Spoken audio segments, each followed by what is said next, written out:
Good morning, everybody. This is another episode of the Career Coach RX podcast, and I'm so excited this morning to have Dr. Antoine on. We're spending this month highlighting Black excellence across various career fields and talking about things that are pertinent to our communities. And so we're gonna talk about this morning equity and STEM. But I also noted that Dr. Antoine wrote a great book at focusing on AI, so that'll also be part of the conversation. I'm going to hand this podcast over to Dr. Antoine to introduce himself and to start our conversation off, and then we'll go from there. Dr. Antoine, thank you for coming on this morning. Thank you, Dr. Christie, and good morning, good afternoon, good evening to everybody, whichever your geographic location. Dr. Arthur Antoine here. I'm a civil engineer by profession, or by training, I should say. I like to consider myself an entrepreneur by lifestyle. Humble upbringing, single parent mother from St. Lucia in the Caribbean. A lot of people got to go on Google to find out where that is. Anyway, got my first degree in civil engineering from Trinidad and Tobago, the University of the West Indies campus out there. And then was fortunate to work for British multinational consultants throughout the Caribbean on infrastructure development projects, major road, bridges, drainage projects, all internationally funded, the World Bank, USAID, etc. And then did that for about 5 years. Then did a master's in ocean engineering at Texas A&M University. Ocean engineering or coastal engineering, some call it. That water being my passion. I'm a true island boy, and could not get work after that. When I finished between 2009 2010, hung out in Houston for a while, just could not get the job that I desired, so I moved back to the Caribbean with the same engineering company. They were Halcro, and moved through a transition, being acquired by CH2M at that time, or during that time. Worked for them a bit in the more mature or more senior roles, resident engineer, doing like project management, business development, trying to get projects, and then moved on to work for a multilateral development bank, the Caribbean Development Bank, for a specific portfolio of disaster mitigation projects based in St. Vincent and the Grenadines. Another great experience, my first taste at real program level management, managing a portfolio of projects. And then my vocation led me to pursue my PhD. I was looking all over for schools from the UK to the US, and looking for which school would offer me the best package. I was particularly interested in Arizona State University, but in a way, no discredit to ASU. I'm glad I did not go there. I'd probably still be in school on the trajectory they had me on. I ended up at the University of Colorado Boulder. Great interactions and interviews even before I left the Caribbean. And then when they had funding and a great project ready that aligned with my interests of procurement and pre-construction and contracts, I jumped on that opportunity. So I've been based in Colorado since then, since 2014. Finished that PhD 2017. Worked for a small Black-owned business, although we work nationally on transportation and aviation projects. Another great experience to get in the U.S. industry, and maybe ironically, all my offers at that time, finishing my PhD and having all this experience, were from smaller companies, the DBE companies, as the feds classify them, disadvantaged business enterprises. I think a lot of people were impressed by my resume that boost their proposal. And more recently got hired by Mott McDonald, a global 20,000 strong globally multinational consulting company or engineering management company, and looking forward to new trajectories from here.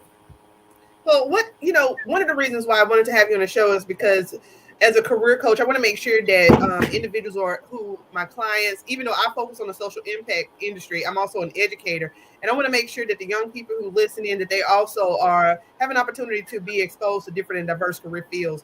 And so one of the things that you talk about or you advocate for is representing expanding STEM opportunities in underserved communities. What motivated you to become an engineer? What inspires you to do the work that you do to advocate for, careers in STEM or access from a global perspective of expanding opportunities for minorities in the STEM field? I'll say in summary, I haven't lived that journey. I mean, it started off getting exposed to basic construction practices. I mean, an uncle of mine had his cement block or brick making from which was so labor intensive. Watched him do that and supply hundreds of thousands of blocks across the island. That would be like my summer job, helping him out there. Watched him grow into getting the machinery to start doing it, innovative machinery to start doing it, so it was less labor intensive. Beyond that, after getting into my degree and pursuing my academics, looking at the UK schools, getting scholarships from got a scholarship from the Organization of American States to do my bachelor's and to do my master's on the US side of things. Recognizing and after journeying through every level of immigration status, F1, J1, OPT, etc., I realized there's no guided or structured path into the STEM fields for somebody like me, also for somebody like me. That dives into the topics of my latest publication called The Foreigner's Guide to that US Dream Job, which focuses on STEM education and advocacy and job readiness, particularly for highly skilled immigrants, the huge influx we're having in the US at this time, and also especially for international students. Because the data shows, I try to keep it as apolitical as possible. I know it's a hot topic, but just following the data, even from 70s, 80s, these campuses and schools are going out to a ready market globally. Everybody, developing world or developed world outside of the US, wants to get to the US for an education and possible career. They come in here, the expenditure is, besides just the social value and diversity value, checking that box, the expenditure is greatly contributing to the US economy and the communities, even subsidizing domestic student fees in some cases. And then it's another world to get into a job in the STEM field. Whether you Okay. I want to slow down a little bit and talk to you a little bit about some of the opportunities that's in your book. Now, I've tried to I posted a link for the AI book that you just published, but we also posted your LinkedIn link.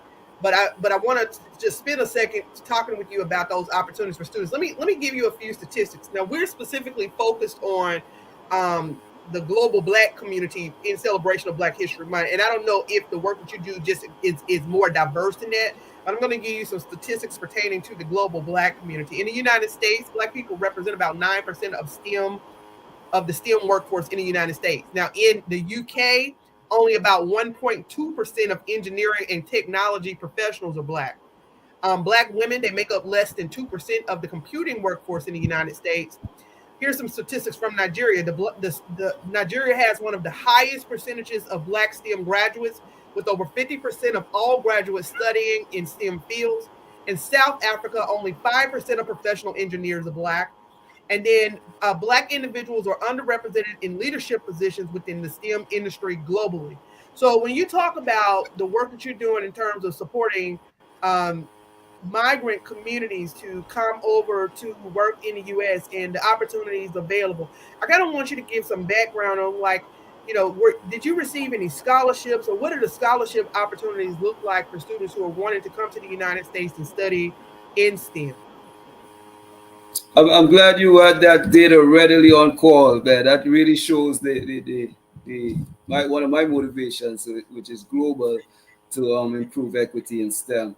To speak firstly to where I was going to segue into, that's another motivation why in the US at every level, I was on the executive roles in the chapters of, I was on executive roles in the collegiate chapters of the National Society of Black Engineers. Great opportunity there, great network there. And NESB, we affectionately call it.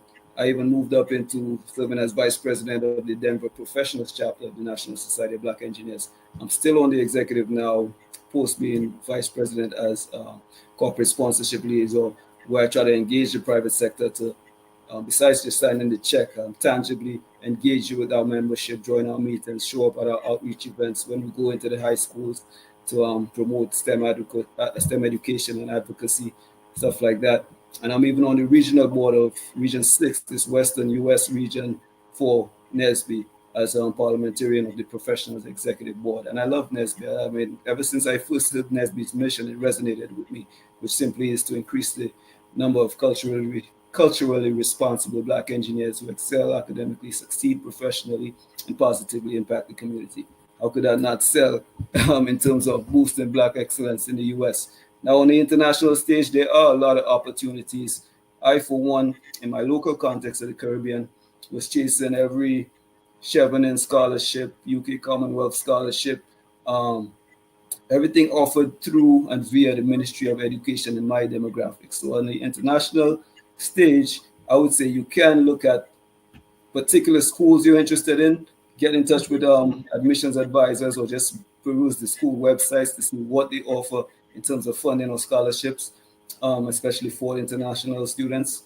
And locally, you got to find that right agency that global agencies are administering scholarships through. And there are a lot of opportunities these days, especially in terms of schools that offer fully online degrees that are accredited degrees. Could know of a few. Now, so let's say that I am a new high school graduate, and I'm wanting to, even if I'm an international student, right? Because I'm based in the United States, so I don't really know, what that looks like in terms of the type of classes. If I were international students, that I would need to take, but I would assume it would be the same, right? What type of secondary level education classes as a high school student or early college student should I be taking or looking at if I want to pursue a career in STEM, particularly engineering? Well, it would be great to identify, say, which discipline of engineering you want to focus at from that early. Now, some students find themselves in call it open engineering programs at different schools where they get a taste of each type of engineering, mechanical, electrical, etc., before they choose one to specialize in.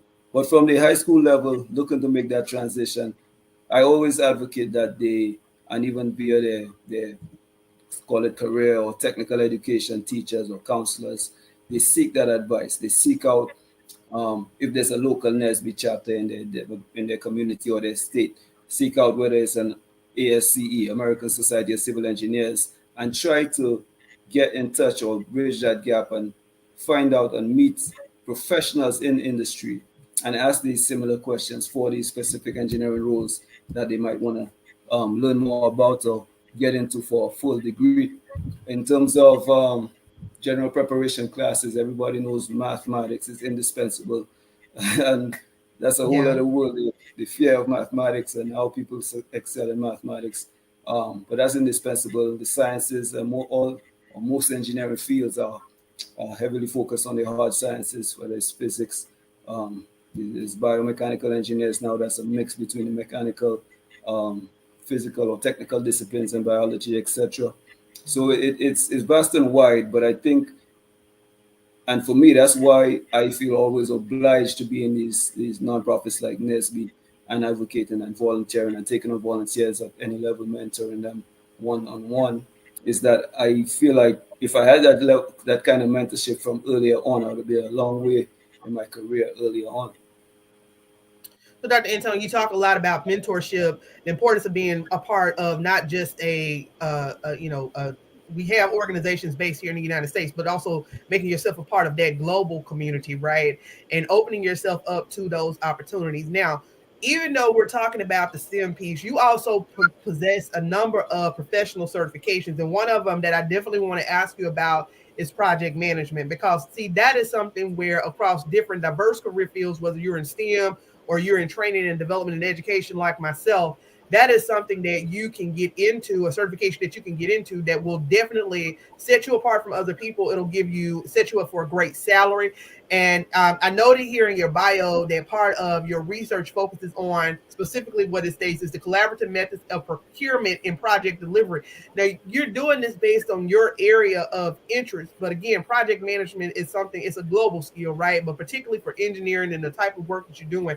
So I want you to share a little bit about that process. Are you a certified like project management through PMP? Yes, ma'am. I'm PMI, the Project Management Institute. Yeah, I have their PMP certification as a project management professional, and I love the way you just articulated it, and thanks for pointing that out. So to make the distinction for everybody, whatever young or old listening, to be a project management professional, and you could get that certification in whichever discipline, whether it's technology or software or engineering, etc. You don't need to have an engineering degree. So you could look up their website, look up the criteria, look up the experience requirements, and pursue that. And that opens up a whole other career field or field of job options for you at whatever stage of your career you might be at. So that's one. For me, it was a beautiful convergence in terms of one of my research passions was contracts and procurement and how these contracts are administrated, how risk is transferred on these types of contracts, especially mega infrastructure development contracts, guiding owners through what type of contracts and type of procurement procedures they should use appropriately for different types of performance, so for the projects to be within cost and within schedule, etc. Looking at all that from a researcher's perspective, that's what I did, looking at that quantitatively. And the PMP was a plus to all that in terms of learning the PMI's discipline of managing projects as a project manager, which is what I do for my day-to-day job. Yeah, and one certification that I have is I have the PMI ACP. So it didn't require as many hours, and I think from a training and development standpoint, it definitely works for us to be able to deliver iterative approaches to how we do training and development. So there's multiple certifications available, guys. If you're working in diverse career fields, you're interested in project management, there are certifications available. So I really like what you've done with your career. You've honed in on your passion.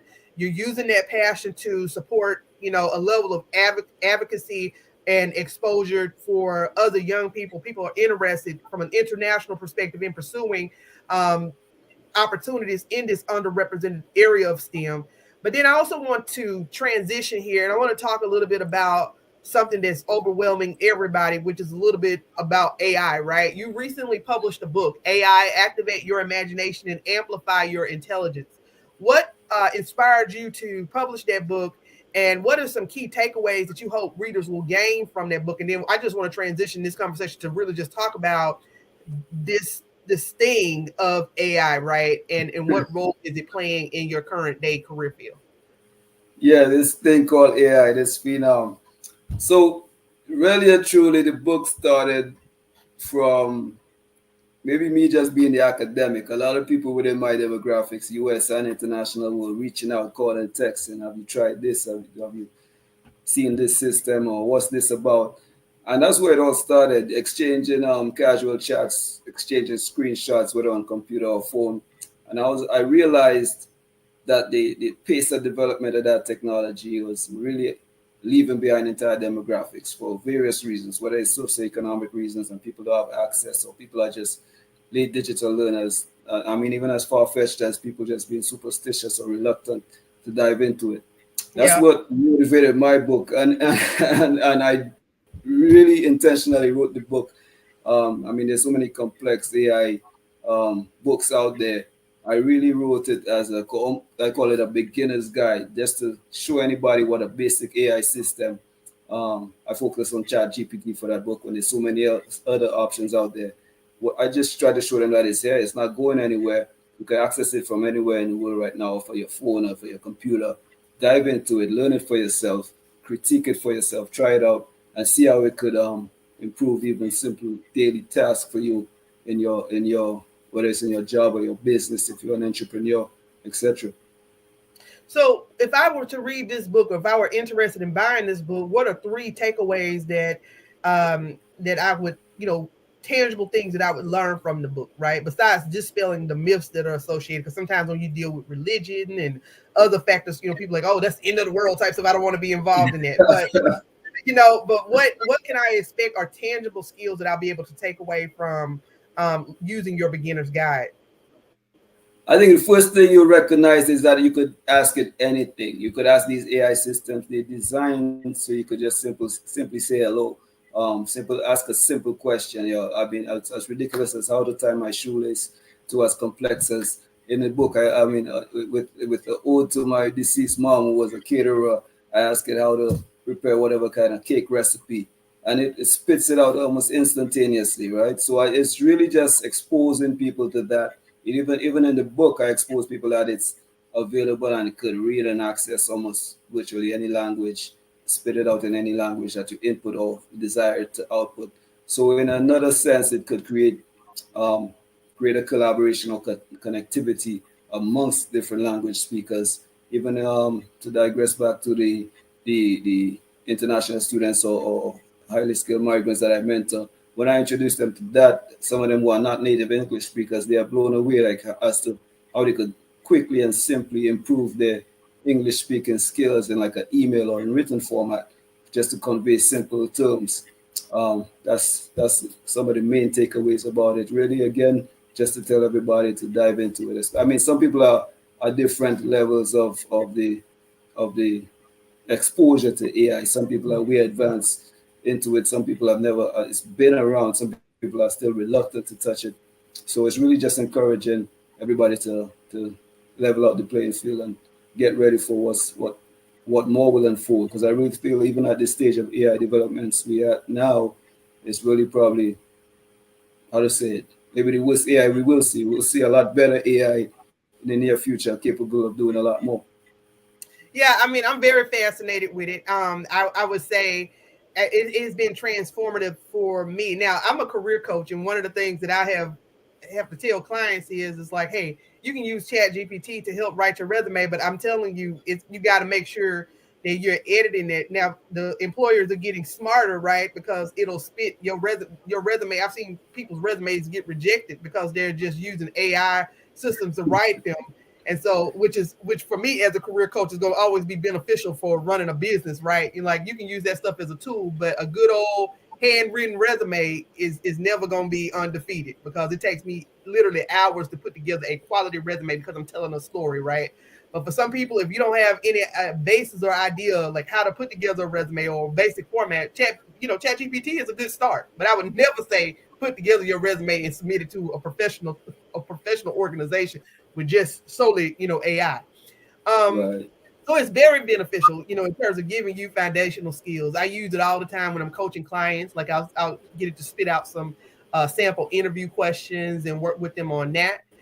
So it's all about the way that you look, the smart ways that you look for integrating this into your business. So my question to you is, you wrote a book about it, but how are you? Oh, and I want to say my next attempt to skill up and level up is learn how to write formulas, because I've never been able to use Excel, right? I have to either pay somebody to create the Mm. Excel formula for me, but I know that you can use it to write Excel formulas and that type of stuff. So how are you using it in your daily life, in your job?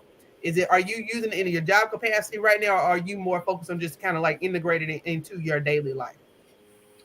I think more on the personal side of things, so my job being more technical, I really haven't been using it in my job yet. What I love it for is like if I get a lot of data to parse that data and extract what I may need from it.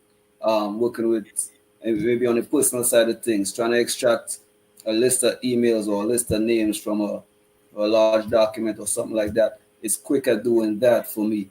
Um, for the AI book, I relied on it to show all these examples as straight screenshots from the book. A feature I loved is that you could, even from the phone, if you have ideas, this is a nice one. You could actually, it's really accurate at dictation. So you could speak to it. It turns your voice and your vocal recording into text, and then you could use that for further editing or writing or whatever you choose to do, or Right, refine and it. I think it's such a great point, because if you're an entrepreneur like myself or yourself, I mean, we have to look for ways to market, right? And so it's been so beneficial in helping us to build, our marketing platform. But like you say, being able to Exactly. dictate what you do, like if I'm going to write a book or something like that, the first thing I'm going to do is I'm going to dictate all of my ideas. First of all, I'm going to use it to get me a outline, right, of generate some ideas, and then I'm going to dictate, information to that AI platform and allow the transcribe. And all I got to do is to go back and edit it. So it makes things so much more efficient than how we were in the past. When we talk about STEM, guys, this is all included. This science, technology, engineering, mathematics, this is all included in that discussion as a part of STEM. So when we think of careers in STEM, sure, Dr. Antoine is here and he's talking about his experience as an engineer and his advocacy for the work that he does with students internationally. And I, as growing up in Mississippi, I don't have the international experience, but I do have a degree in global health, and I do a lot of the people who I support are international individuals, right? Because I've done such study work on community health and engagement. So we just have just a few minutes here, Dr. Antoine. We're going to wrap up. And you have your book, you have your products and services that you offer. We've placed your contact information in the chat, but I just want to give you an opportunity to share a final word of wisdom. And then also, where can people contact you if they want to learn more about your services and products and what you do? It's in the chat, but we definitely want you to say it out loud and give any plugs about any upcoming events that you may have going on. I'll say, and as you mentioned, the key word you said, AI is a tool, and for the benefit of the high school and graduates looking to get into college that want to engage industry professionals, it's a tool right there. It's a tool where you could ask it what local engineering associations are in my neighborhood in New York, Mississippi, etc. It could spit out NSB, it could spit out Contour, it could spit out ASCE, etc. That's a great starting point to guide you towards mentorship and even job opportunities.